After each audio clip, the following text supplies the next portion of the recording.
Hello students, बेटा पिछली जो वीडियो थी उसमें हमने अपवाह वेग के बारे में पढ़ा। तो मैंने आपको बताया कि यदि हम किसी चालक के स्रो के मध्य बैटरी जोड़ दे या ऐसे कहो कि विभवांतर आरोपित कर दें तो चालक में उपस्थित सभी जगह के इलेक्ट्रॉन क्या होंगे, एक निश्चित दिशा में धीरे धीरे सरकने लगेंगे।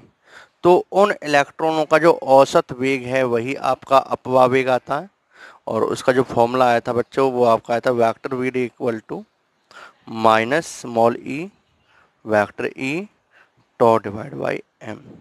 बच्चों यहाँ पे जो नेगेटिव साइन है वो यह बताता है कि अपवाह वेग की दिशा विद्युत क्षेत्र की दिशा के जस्ट विपरीत होती है।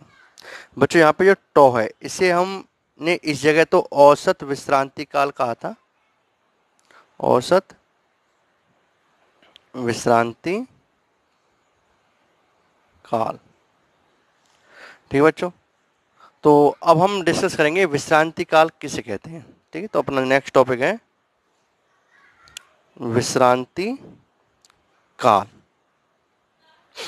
बड़ा जैसे आपको पता है कि परमाणु में जैसे हम बात करते हैं ये धनायन है, इस तरीके से धनायन होते हैं। ठीक, तो मान लीजिए एक इलेक्ट्रॉन, कोई इलेक्ट्रॉन यहां से टकरा गया इससे। अब इससे टकराने के बाद पहली टक्कर हुई, फिर इससे टकराने के बाद फिर ये इससे टकराया। तो यहां से लेके यहां तक के बीच का जो समय है, इतने समय यह इलेक्ट्रॉन बिना टकराए हुए गति कर रहा है। तो आप ऐसे कह सकते हो, जितने समय तक इलेक्ट्रॉन बिना टकराए हुए गति करता है या दो लगातार टक्करों के बीच का जो ये समय है, दो क्रमागत टक्करों के बीच का जो ये समय है इलेक्ट्रॉन का धनायनों के साथ दो क्रमागत टक्करों के मध्य का जो समय है, इस समय को ही क्या बोलते हैं बच्चों, विश्रांति काल कहते हैं। ठीक है, तो विश्रांति काल मतलब समझ गए होंगे, दो क्रमागत टक्करों के मध्य लगा समय किसका, इलेक्ट्रॉन का परमाणु में स्थित धनायनों के साथ दो क्रमागत टक्करों के मध्य का समय क्या कहलाता है बच्चों, आपका विश्रांति काल कहता रहता है। इसे टॉ से दर्शाते हैं। अब कभी कभी बच्चों एक क्वेश्चन आता है कि जो अपवाह वेग है, अगर मैं आपसे बात करूं अपवाह वेग का मान, बच्चों जो अपवाह वेग है वी डी, इसका जो मान होता है ना वो लगभग 10 की घात -4 मीटर पर सेकंड की कोटि का होता है। ठीक है, अगर आपसे कोई कहे कि अपवाह वेग की वैल्यू कितनी होती है, अपवाह वेग की वैल्यू 10 की घात -4 मीटर पर सेकंड, मतलब इतनी स्लो स्पीड से इलेक्ट्रॉन चालक के अंदर एक निश्चित दिशा में सरकते हैं। मतलब ये सरकाने वाला वेग हुआ है, जिससे ये वो वेग है जिसके कारण ही क्या हो रहा है, धारा प्रवाहित हो रही है। धारा प्रवाह कराने में ये वेग ही उत्तरदायी है। वैसे तो इलेक्ट्रॉन के पास तापीय वेग भी, और तापीय वेग की वैल्यू बहुत ज्यादा 10 की घात 5 मीटर पर सेकंड है, बट धारा प्रवाह कराने में जिस वेग का रोल है वो वेग आपका ये है अपवाह वेग, जिसकी वैल्यू कितनी बच्चों, 10 की घात -4 मीटर पर सेकंड होती है। ठीक है, तो कभी कभी ये क्वेश्चन हमारा पूछा जाता है कि, अब चलो क्वेश्चन को बाद में बात करूंगा। तो अपवाह वेग का आप ध्यान रखना, अपवाह वेग की वैल्यू कितनी है, 10 की घात -4 मीटर पर सेकंड। और नॉलेज के लिए बताइए तो जो आपका विश्रांति काल है टॉ, जो विश्रांति काल टॉ है, इसका जो मान होता है वो 10 की घात -14 सेकंड होता है। मतलब दो क्रमागत टक्करों के बीच में जो लगा समय है वो 10 की घात -14 सेकंड होता है। ये नॉलेज के लिए ध्यान रखना। अब बच्चों कभी कभी एक क्वेश्चन आता है, क्वेश्चन क्या है कि अपवाह वेग का मान अत्यंत अल्प है। जैसे आप देख रहे हो अपवाह वेग की वैल्यू बहुत कम है, अपवाह वेग का मान अत्यंत अल्प है, परंतु जैसे ही हम स्विच ऑन करते हैं, परंतु जैसे हम स्विच ऑन करते हैं बल्ब जल जाता है, क्यों, मतलब बल्ब जल जाने मतलब प्रकाशित हो जाता है, क्यों, भाई आप देखते हो कि मैंने स्विच ऑन किया, एक तरफ मैं स्विच ऑन करता हूँ, दूसरे तरफ बल्ब जल जाता है। जबकि अगर मैं बात करूँ, मान लीजिए आपका स्विच है,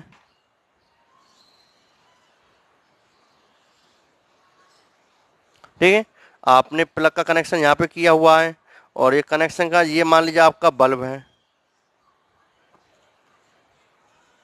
ये जिसका ये कनेक्ट है।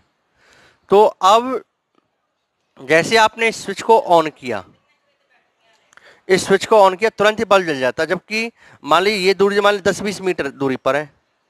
अब हम कहते हैं कि भाई इलेक्ट्रॉन तो 10 की घात -4 मीटर पर सेकंड वेग से चल रहे, मतलब यहां से इलेक्ट्रॉन को यहां तक पहुंचने में कई घंटे लग जाएंगे, क्योंकि इलेक्ट्रॉन को, करंट को प्रवाह कराने में कौन उत्तरदायी है?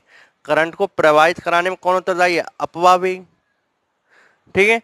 परंतु जैसे ही हमने स्विच ऑन किया, स्विच ऑन करते ही ये बल्ब जल गया। जबकि इलेक्ट्रॉन तो अपवाह वेग से गति करते हैं, और अपवाह वेग क्या? 10 की घात -4 मीटर पर सेकेंड। तो यहां से यहां तक इलेक्ट्रॉन को पहुंचने में कई घंटे लग जाएंगे, यहां से इलेक्ट्रॉन यहां तक पहुंचने में कई घंटे लग जाएंगे, फिर भी बल्ब जल जाता है। क्यों? ऐसा क्यों होता है बेटा? इसके पीछे कारण क्या है कि जैसे जैसे मान लीजिए आपका ये चालक तार है, थोड़ा बड़ा बना दिखाता हूं। जैसे ये चालक तार है, इसमें ये इलेक्ट्रॉन है, ये इलेक्ट्रॉन है, ये इलेक्ट्रॉन है, सब जगह क्या है? इलेक्ट्रॉन है। जैसे मैंने इस चालक को, तार को बैटरी के साथ कनेक्ट किया, बैटरी का कनेक्ट मतलब मैं स्विच ऑन किया, जैसे मैं स्विच ऑन करूंगा तो इसमें क्या होगा? एक विद्युत क्षेत्र सेटअप हो जाएगा। और वो विद्युत क्षेत्र क्या करेगा? एक साथ इस वाले इलेक्ट्रॉन पर भी, इस वाले इलेक्ट्रॉन, इस वाले इलेक्ट्रॉन, इस वाले, जितने भी ये इलेक्ट्रॉन हैं, इन सभी इलेक्ट्रॉनों पर एक साथ बल लगाए। क्योंकि जो विद्युत क्षेत्र इसमें डेवलप होगा, जो विद्युत क्षेत्र पैदा होगा, वो तुरंत तुरंत पैदा हो जाता है। क्योंकि विद्युत क्षेत्र की पैदा होने की जो स्पीड है, चलने की जो स्पीड है, वो लाइट की स्पीड के बराबर है, 3 गुना 10 की घात 8 मीटर पर सेकंड बच्चों। तो जैसे मैं स्विच ऑन करूं, मान लीजिए की है, ये स्विच है, जैसे मैंने एक की प्रेस की तो तुरंत ही क्या हो गया? इसके अंदर पूरे चालक में सब जगह क्या हो गया? एक विद्युत क्षेत्र उत्पन्न हो गया, विद्युत क्षेत्र सेटअप हो गया। अब ये विद्युत क्षेत्र क्या करेगा? इस चालक में सब जगह जितने भी इलेक्ट्रॉन, जैसे मान लीजिए यहां से लेके यहां तक जितने भी इलेक्ट्रॉन हैं, उन सभी इलेक्ट्रॉनों पर एक साथ बल लगाएगा। मतलब ऐसा नहीं कि इस पर बल लगाएगा, इस पर, इस पर, इस पर, इस पर, बीच में जितने भी इलेक्ट्रॉन हैं, सब जगह, पूरे चालक में संपूर्ण जगह जितने भी इलेक्ट्रॉन हैं, उन सभी इलेक्ट्रॉनों में क्या करेगा? एक साथ बल लगाएगा। और जब इस चालक के सभी जगह के इलेक्ट्रॉनों पर क्या होगा बच्चों? एक साथ बल लगेगा, तो सभी जगह के इलेक्ट्रॉन क्या होने चालू हो जाएंगे? एक साथ चलना आरंभ कर देंगे। ऐसा नहीं कि ये इलेक्ट्रॉन चलेगा, सभी जगह के इलेक्ट्रॉन क्या होंगे?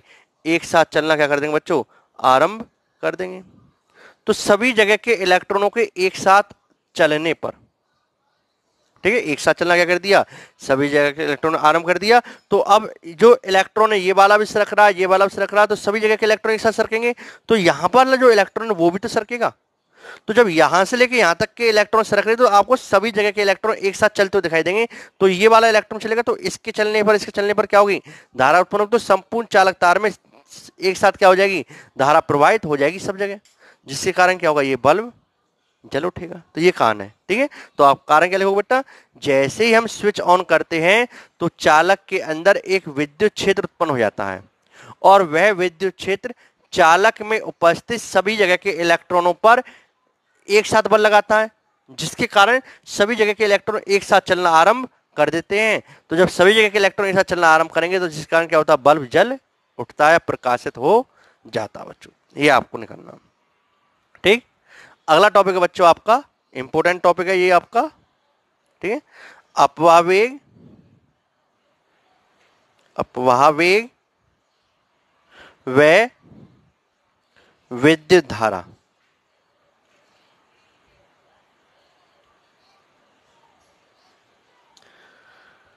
के मध्य बच्चों संबंध, ठीक है। अगला टॉपिक क्या आपका? अपवाह वेग व विद्युत धारा के मध्य संबंध। आपको अपवाह वेग और विद्युत धारा के मध्य क्या निकालना? संबंध निकालना है, ठीक है। करते बच्चों देखो ध्यान से, मैं कह रहा हूं ये कोई चालक है, ठीक है। विद्युत धारा कब प्रवाहित है? जब सभी दिशा, सभी चालक के इलेक्ट्रॉन सभी मतलब एक साथ मिलकर आगे की ओर सरकना आरंभ कर दे। एक निश्चित दिशा में जब चालक के इलेक्ट्रॉन एक निश्चित दिशा में सरक रहे होते हैं, चल रहे होते हैं, तो उनकी गति के कारण क्या होती है बच्चों, विद्युत धारा उत्पन्न होती है। मैं कह रहा हूँ ये आपका चालक है, ठीक है, जिसको मैंने इस तरह दिखाया हुआ है। अब मैंने क्या किया, इस चालक का अनुप्रस्थ काट, एक ये अनुप्रस्थ काट ले लिया बच्चों, ठीक है, और मैं यहां पर बैठने लगा, ठीक है। अब मैं यहां पर बैठा हूं, मैं देख रहा हूं कि कोई राम नाम का बंदा शुरू में t=0 पर, t=0 पर कोई राम नाम का इलेक्ट्रॉन यहां पर है, ठीक है, राम नाम का इलेक्ट्रॉन t=0 पर यहां पर है, ठीक है, और मैं यहां पर बैठा रहा डेल्टा टी समय तक बच्चों मैं इस जगह बैठा रहा, ठीक है। मैंने शुरू में क्या देखा कि t=0 पर कोई राम नाम का इलेक्ट्रॉन यहां पर है और ये राम नाम का इलेक्ट्रॉन यहां पर है। अब मैं इस जगह इस सेक्शन को देख रहा हूं और डेल्टा टी समय तक मैं यहां पर बैठा रहा और मैंने क्या देखा कि ये राम नाम का इलेक्ट्रॉन शुरू में t=0 पे यहां पर है और डेल्टा टी समय में ये राम नाम का इलेक्ट्रॉन यहां पर आ गया, डेल्टा टी समय में, ठीक है, t=0 पर राम नाम का इलेक्ट्रॉन यहां पर बच्चों, और डेल्टा टी समय में ये जो इलेक्ट्रॉन है जिसको मैंने राम नाम बनाया है, जिसको मैंने नाम दिया राम, ये इलेक्ट्रॉन जब यहां पर आए तो उस समय कितना, डेल्टा टी समय बाद ये इलेक्ट्रॉन यहां पर आ गया। तो मैं क्या बोलूंगा कि डेल्टा टी समय में इस भाग से होकर कितने इलेक्ट्रॉन गुजरेंगे, मैं कहूंगा यहां से लेके, क्योंकि जब राम यहां पर है तो राम से पहले वाले जितने भी इलेक्ट्रॉन है वो इससे पार होंगे। वह टी समय पर क्या है, t=0 पर यहां पर राम है, ठीक है, और डेल्टा टी समय बाद राम यहां आ गया, तो इसका मतलब राम से पहले जितने भी ये इलेक्ट्रॉन हैं ये सभी इलेक्ट्रॉन क्या होंगे, डेल्टा टी समय में यहां से गुजर गए होंगे। तो मैं कह रहा हूं डेल्टा टी समय में कितने भाग के इलेक्ट्रॉन गुजर गए, इससे इतने भाग के इलेक्ट्रॉन गुजर गए। मैं कह रहा हूं इस भाग की लंबाई है डेल्टा एक्स, ठीक है। तो मैं कहूंगा डेल्टा टी भाग से कितना इलेक्ट्रॉन इस सेक्शन से गुजर गया, इतने भाग के इलेक्ट्रॉन इस सेक्शन से गुजर गए, मतलब इतने भाग का आवेश इससे होकर गुजर गया। तो अब मैं क्या बोलूंगा, मैं कह रहा हूं कि माना, मैं यहां पे कह रहा हूं माना ये चालक का अनुप्रस्थ काट है, ठीक है, जिसका अनुप्रस्थ काट क्षेत्रफल ए है बच्चों, और मैं कह रहा हूं माना चालक के इकाई आयतन में, माना चालक के इकाई आयतन में मुक्त इलेक्ट्रॉनों की संख्या स्मॉल n है, ठीक है। मैंने क्या माना चालक के इकाई आयतन में मुक्त इलेक्ट्रॉनों की संख्या क्या बच्चों, आपकी स्मॉल n है, ठीक है। चालक के इकाई आयतन में मुक्त इलेक्ट्रॉन संख्या कितनी, आपकी स्मॉल n है, मैं यहां पे कह रहा हूं, और डेल्टा टी समय में क्या हो गया, इतने भाग के इलेक्ट्रॉन इस सेक्शन से गुजर गए, ठीक है। माना चालक के इकाई आयतन मुक्त इलेक्ट्रॉन संख्या कितनी है, स्मॉल n है बच्चों, ठीक है। अब देखो यहां पर, तो अब मैं कहूंगा तो इतने भाग में कितने इलेक्ट्रॉन होंगे, तो डेल्टा एक्स भाग में कुल इलेक्ट्रॉन संख्या कितनी हो गई, अगर मैं इसके बाद डेल्टा एक्स भाग में कुल इलेक्ट्रॉन की संख्या कितनी होगी बच्चों, इकाई आयतन में स्मॉल n। अब डेल्टा एक्स भाग का आयतन कितना होगा, आयतन क्या होता है, क्षेत्र, अनुप्रस्थ काट का क्षेत्रफल गुना लंबाई, डेल्टा एक्स, तो ये हो गई कुल इलेक्ट्रॉनों की संख्या। अब डेल्टा एक्स भाग में कुल आवेश कितना होगा बच्चों, अगर मैं कुल आवेश निकालू डेल्टा क्यू, तो डेल्टा क्यू क्या होता है, Q equal to plus minus N, तो यहाँ पे एन ई, तो एन कितना आपका कुल इलेक्ट्रॉन संख्या, N A delta X into E, ये क्या गया डेल्टा क्यू, ठीक है। अब विद्युत धारा की परिभाषा क्या है, विद्युत धारा की परिभाषा क्या है, आवेश प्रवाह की दर मतलब डेल्टा क्यू बटे डेल्टा टी, ये क्या होगा बेटा, विद्युत धारा की परिभाषा होगी। तो डेल्टा टी समय में इस भाग से इतना आवेश गुजर गया, इतने, और इतने भाग का आवेश कितना, ये वाला, ठीक है। अब मैं अगर इसको टाइम से भाग दे तो डेल्टा टी से, तो क्या आ जाएगा, कुल वो आ जाएगा। तो यहां पे मैं क्या कर रहा हूं बच्चों, तो आई की वैल्यू क्या आएगी, तो आई क्या आ गया आपका, आई क्या बच्चा आपका delta Q divide by delta T. अब डेल्टा क्यू कितना है आपका, N E A delta X divide by delta T, तो I equal to N E A, इसे ले सकता हूं delta X by delta T, इसका मतलब राम को डेल्टा एक्स दूरी तय करने में कितना समय लगा बच्चों? Delta T.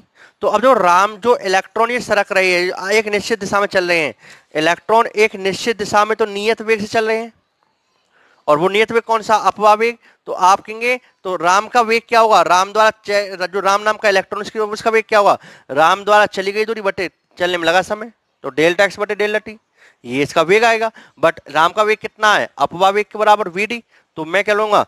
तो यहां पे मैं लिख दूंगा I equal to N E A V D. और बेटा वी डी क्या आपका?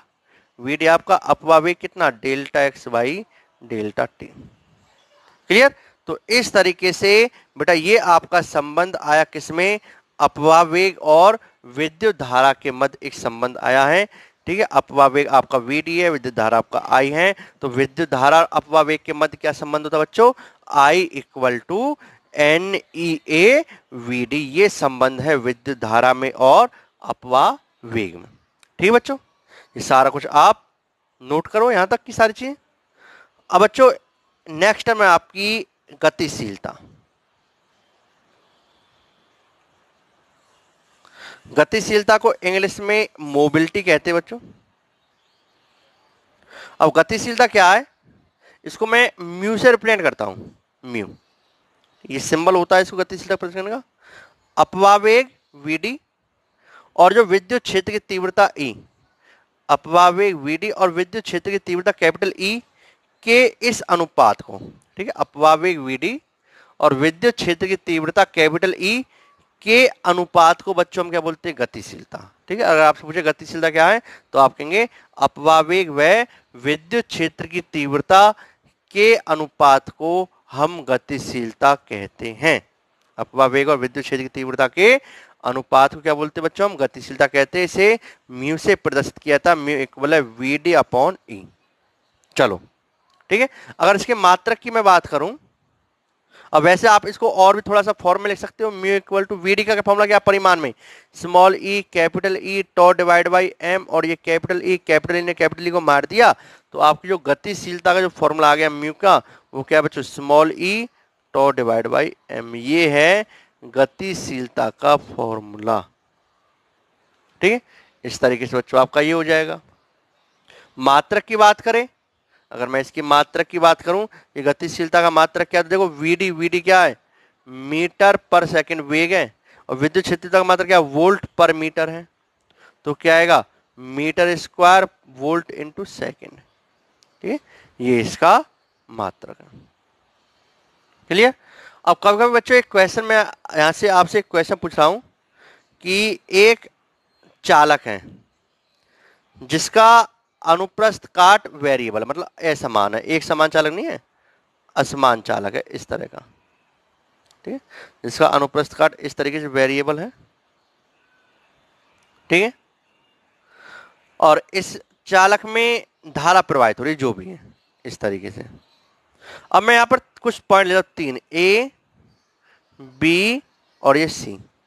तो मेरा क्वेश्चन ये है कि एक चालक है जिसका अनुप्रस्थ काट असमान है, सब जगह एक समान नहीं है जैसे आप देख रहे हो। तो मैं कह रहा हूं कि इस चालक के ए बी और सी पॉइंट में से किस पॉइंट पर, पहला पॉइंट धारा घनत्व, जिसको मैं जे से प्रदर्शित करता हूं, सेकंड पॉइंट अपवाह वेग, जिसे मैं वीडी से दर्शाता हूं, और थर्ड पॉइंट विद्युत धारा आई का मान अधिकतम होगा और न्यूनतम होगा। इस चीज के बारे में हमें चर्चा करनी है कि इस चालक के किस पॉइंट पर धारा घनत्व, अपवाह वेग और विद्युत धारा का मान अधिकतम और न्यूनतम होगा बच्चों। तो कैसे करेंगे? अब आपको बच्चों ध्यान हो तो मैंने आपको एक चीज बताई थी कि द्रव का प्रवाह और विद्युत धारा का प्रवाह, जैसे जिस तरीके से पाइप में से द्रव का प्रवाह होता है, उसी तरीके से पाइप में चालक में से आवेश या विद्युत धारा का प्रवाह होता है। तो जो फॉर्मूले द्रव के लिए, द्रव के जो फॉर्मूले पाइप के लिए मान्य होते हैं, वही फॉर्मूले चालक के लिए, यहां पर इलेक्ट्रॉनों के प्रवाह के लिए मान्य होते हैं। ठीक है, तो आपको पता है कि जैसे सांतत्य का समीकरण कहता है कि अगर आप सांतत्य का समीकरण लगाएं सांतत्य के समीकरण से, सांतत्य का समीकरण आपने पढ़ा होगा, कंटिन्यूटी, इक्वेशन ऑफ कंटिन्यूटी बोलते हैं। तो सांतत्य के समीकरण से अगर हम बात करें तो क्या होते हैं बच्चों, ए और वी का जो गुणनफल है वो क्या नियत होता है, तो ए वी डी, यहाँ पर इलेक्ट्रॉन किस वजह से करते हैं, अपवावेग वी डी से, तो मैं क्या बोलूंगा A V D equal to क्या आपका कांस्टेंट है। तो अपवावेग मतलब ए वी डी का क्या होगा, A one V one equal to A two V two, ये पढ़ा होगा आपने। तो जब A one V one equal है ए टू वी टू, तो मतलब A V D equal to क्या होगा कांस्टेंट, तो वी डी इक्वल टू क्या होगा बच्चों आपका कांस्टेंट डिवाइड बाई ए। तो इसका मतलब जो अपवावेग है वी डी वो क्या है, वो व्युत्क्रमानुपाती किसके, एरिया ऑफ क्रॉस सेक्शन मतलब अनुप्रस्थ काट के क्षेत्रफल के, इस वाले सेक्शन के क्षेत्रफल के। अब ये वैल्यू जितनी कम होगी ये वैल्यू उतनी ही बड़ी होगी। ये वैल्यू जो आपकी है इसकी ये वैल्यू जितनी कम होगा, ए का ये मान जितना कम होगा, अपवावेग वीडी का मान क्या होगा उतना ही अधिक होगा। तो बच्चों आप देख रहे हो कि पॉइंट ए पर वी ए का मान जो है वो पॉइंट ए को एक जगह 1 पॉइंट लेता, 1 2 और ये थर्ड, चलो ठीक है 1 2 3 ऐसे लेते हैं। तो पॉइंट 1 पर जो ए है किसका, पॉइंट 1 का, वो सबसे छोटा है, और दूसरे पॉइंट का ए बड़ा, और तीसरे पॉइंट का ए सबसे बड़ा, आप देख रहे हो। तो बच्चों वी डी अपवा जिसका, तो वी डी किसका ज्यादा होगा, मैक्सिमम किस पर, 1 वाले पर। तो इस जगह अपवावेग अधिकतम होगा और इस जगह अपवावेग न्यूनतम होगा। इस तरह से आप बता सकते हो। दूसरा बच्चों आपको बताया, जो अगर मैं विद्युत धारा की बात करूं, यहां पर कर देता हूं, विद्युत धारा का फॉर्मूला होता है बच्चों, विद्युत धारा अपवावेग मध्य क्या संबंध है, I equal to N E A V D, ये संबंध होता है किसमें, विद्युत धारा और अपवावेग में। अब देखो बच्चों यहां पर सांतत्य के समीकरण के अनुसार तो ए वी डी क्या कांस्टेंट है, ये तो कांस्टेंट है ही। अब एन क्या इकाई आयतन मुक्त इलेक्ट्रॉन संख्या, ये तो पदार्थ पर डिपेंड करती है, पूरा पदार्थ एक ही मेटेरियल का, तो इसलिए एन भी कांस्टेंट है। और ई इलेक्ट्रॉन का आवेश है, ये भी कांस्टेंट है। तो हम कह सकते हैं ये पूरी टर्म क्या हो गई बच्चों आपकी कांस्टेंट हो गई, ये पूरी टर्म आपकी कांस्टेंट है, नियत है। तो आई आपका क्या हो गया, नियत आ गया, कांस्टेंट आ गया, आई की वैल्यू क्या हो गई, कांस्टेंट नियत हो गई। क्लियर। अगर आई की वैल्यू आपकी नियत है, कांस्टेंट है, तो आई की वैल्यू कांस्टेंट मतलब धारा का मान क्या होगा, समान होगा। तो हम कह सकते हैं कि 1 2 और 3 तीनों पर क्या होगा बच्चों, विद्युत धारा का मान भी एक समान होगा। क्लियर। अगर मैं धारा घनत्व की बात करूं बच्चों, धारा घनत्व J इक्वल टू होता है बच्चों I अपॉन ए, ठीक है। धारा घनत्व की अगर मैं बात करता हूं J इक्वल टू क्या होता है I अपॉन ए। अब जो A है, अब I तो आपका कांस्टेंट है, आप देख रहे हो, अभी मैंने बताया विद्युत धारा क्या कांस्टेंट है, विद्युत धारा पूरे चालक में समान बहेगी, उससे कोई मतलब नहीं है अनुप्रस्थ काट से। तो जो J है, जो धारा घनत्व, वो क्या होता है, व्युत्क्रमानुपाती होता है किसके, area of cross section A के। तो ए की वैल्यू जहां कम होगी वहां पर J क्या होगा, ज्यादा। तो सबसे कम अनुप्रस्थ काट कहां पर है, 1 पर, तो यहां पर धारा घनत्व क्या होगा बच्चों, ज्यादा होगा। और सबसे अधिक अनुप्रस्थ काट कहां पर है, 3 पर, तो यहां पर धारा घनत्व कम होगा। तो इस तरीके से आप ये वाला क्वेश्चन भी सॉल्व कर सकते हैं बच्चों, ठीक है। तो यहां तक की सभी चीजें आप देखो बच्चों। नेक्स्ट टॉपिक हम करते हैं बच्चों ओम का नियम। तो आपने पढ़ा होगा 11th class, sorry 10th class में आपने पढ़ा होगा पहले भी, इससे पहले ओम का नियम। तो हम ओम के नियम के बारे में चर्चा करेंगे। तो नेक्स्ट आपका ओम का नियम।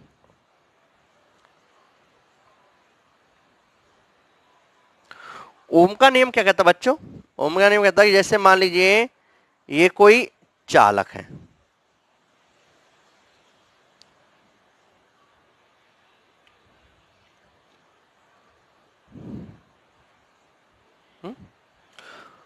और इस चालक को आपने क्या किया,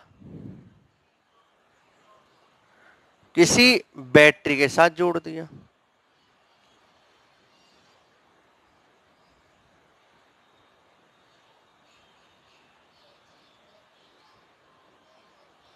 ये बैटरी के साथ आपने इस चालक को जोड़ दिया बच्चों, ठीक है। ये सिरा पॉजिटिव है और ये सिरा नेगेटिव है। आपने इस चालक को बैटरी के साथ जोड़ दिया, ठीक। अब जैसे मैं बैटरी के साथ जोड़ूंगा तो इसमें धारा प्रवाहित होगी, और मान ली इस बैटरी का वोल्टेज है V, और तो इस सिरे का विभव क्या होगा V, V विभवांतर है। विभवांतर मतलब इन दोनों सिरों के विभव का अंतर। अगर मैं इस सिरे का विभव V कहता हूं तो इस सिरे का विभव क्या बोलूंगा, 0। क्लियर बच्चों? और ये बैटरी ऐसी है जिसकी वोल्टेज मैं चेंज कर सकता हूं, कम ज्यादा कर सकता हूं। ठीक है, अब मैंने क्या किया, जो ये बैटरी की वोल्टेज है इसको मैं चेंज कर रहा हूं। मैंने बैटरी की वोल्टेज 1 वोल्ट, 2 वोल्ट, ये V की वैल्यू है 1 volt, 2 volt, 3 volt, 4 volt, 5 volt, 6 volt, इस तरीके से गया। जब मैंने देखा जब बैटरी और जब मैंने 1 वोल्ट की बैटरी लगाई तो इसमें प्रवाहित धारा का मान 1 एम्पियर मान लीजिए। जब मैंने इसमें 2 वोल्ट की बैटरी लगाई तो इसमें प्रवाहित धारा का मान क्या हो गया, बदल के 2 हो गया। जब मैंने बैटरी की वोल्टेज बढ़ाई तो ये ठीक है 3 वोल्ट की बैटरी लगाई तो इसमें प्रवाहित धारा कितनी हो गई, 3 एम्पियर। मैंने 4 वोल्ट की बैटरी लगाई तो कितनी धारा हो गई, 4 एम्पियर। 5 वोल्ट की लगाई तो 5, या ऐसा समझो कि 10 volt, 20 volt, 30 volt, 40 volt, 50 volt. जब मैंने 10 वोल्ट की बैटरी लगाई तो इसमें कितनी धारा प्रवाहित हो रही है, 1 एम्पियर।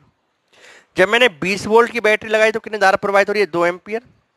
30 वोल्ट की बैटरी लगाई 3 एम्पियर, 40 वोल्ट की बैटरी लगाई 4 एम्पियर, 50 वोल्ट की बैटरी लगाई 5 एम्पियर, 60 वोल्ट की लगाई 6 एम्पियर।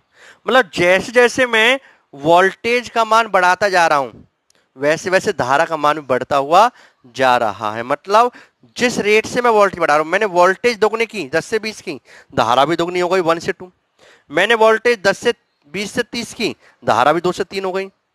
ठीक है, 30 से 40 की, धारा भी 3 से 4 हो गई। मतलब वोल्ट जो मैंने इस चालक के स्रोत के मध्य जो मैंने विभवांतर आरोपित किया, जिस दर से मैं विभवांतर बढ़ा रहा हूं उसी दर से क्या हो रही है, धारा बढ़ रही है। तो मैं कहूंगा चालक के, किसी चालक में प्रवाहित जो धारा है वो समानुपाती किसके, उस चालक के स्रोत के मध्य जो मैंने विभवांतर आरोपित किया है उस विभवांतर के समानुपाती है। आप देख रहे हो यहां से कि जो चालक में प्रवाहित धारा है वो किसके समानुपाती, विभवांतर पर डिपेंड कर रही है। अगर आप वोल्ट धारा दोगुनी कर रहे, धारा दोगुनी हो रही तो कब हो रही है, जब वोल्टेज दोगुनी हो रही है। तो मैं कहूंगा, तो ओम का नियम बेटा यही कहता है कि किसी चालक में प्रवाहित धारा का मान उस चालक में के स्रोत के मध्य आरोपित विभवांतर के समानुपाती होती है। बट ये मैंने कब देखा, ये मैंने जब देखा, इसमें कंडीशन में ये मैंने ऐसा मैंने कब देखा, जब देखा जब मैंने इस चालक का ताप क्या रखा, टेम्परेचर कांस्टेंट रखा, इसकी लंबाई क्या रखी, कांस्टेंट रखी, इसकी लंबाई मैंने कोई चेंज नहीं किया, इसकी मोटाई क्या रखी मैंने, कांस्टेंट रखी। अगर मैं इस चालक का ताप, दाब, लंबाई, मोटाई, जिन्हें बोलते हैं भौतिक अवस्थाएं, क्या बोलते हैं, भौतिक अवस्थाएं, अगर मैं इस चालक की भौतिक अवस्था, ताप, दाब, लंबाई, मोटाई किसी में भी कोई चेंज नहीं करता हूं, ठीक है, इस चालक की भौतिक अवस्थाओं में मैं कोई भी परिवर्तन नहीं करता हूं, कोई भी चेंज नहीं करता हूं, तो उस स्थिति पर जब चालक का ताप, दाब और लंबाई, आयतन ये सब क्या है, एक समान है, तो उस स्थिति पर किसी चालक में प्रवाहित धारा का जो मान है वो क्या होगा, उस चालक के स्रोत के मध्य जो विभवांतर मैंने आरोपित किया है उस विभवांतर के क्या होगा बच्चों, समानुपाती होगा।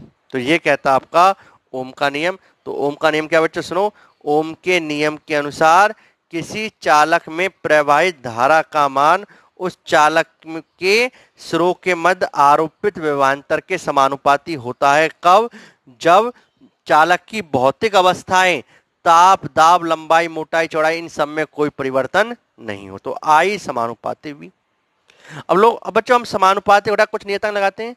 तो आई इक्वल टू, यहां पर जो समानुपाती नियतांक आएगा वो आएगा 1/r, गुना में v यहाँ पे है, तो आई इक्वल टू क्या हो गया, v/r। यहाँ पे जो r है ये आपका 1/r है, ये समानुपाती नियतांक है। और इस r को हम बोलते हैं, r क्या आपका समानुपाती नियतांक है, जिसे हम क्या बोलते हैं, चालक का प्रतिरोध बोलते हैं बच्चों। यही r है जिसे हम क्या बोलते हैं, चालक का प्रतिरोध कहते हैं। अब आप इसको ऐसे लिखते हैं, बुक में ऐसा लिखा, आप इसको इस तरह लिख सकते हैं, हो सकता है मेरे नोट्स में ऐसे भी हो, ऐसे भी इसको बोल देते हैं कि किसी चालक के स्रोत के मध्य का जो विभवांतर है उसमें प्रवाहित धारा की क्या होता है, समानुपाती। अगर धारा दोगुनी हो रही है तो समझना विभवांतर भी दोगुना हो रहा है।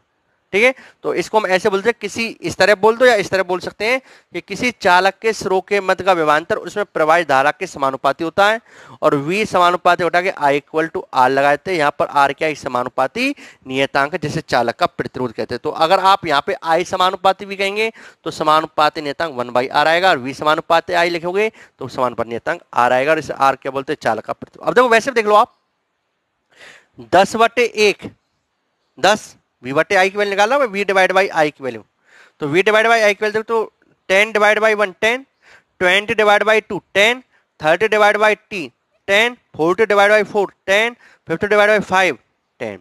तो देखो इन दो V और I का अनुपात हमेशा 10 आ रहा है, आ रहा नहीं आ रहा? तो इसका मतलब इसका प्रतिरोध क्या नियत है, R की वैल्यू क्या नियत है।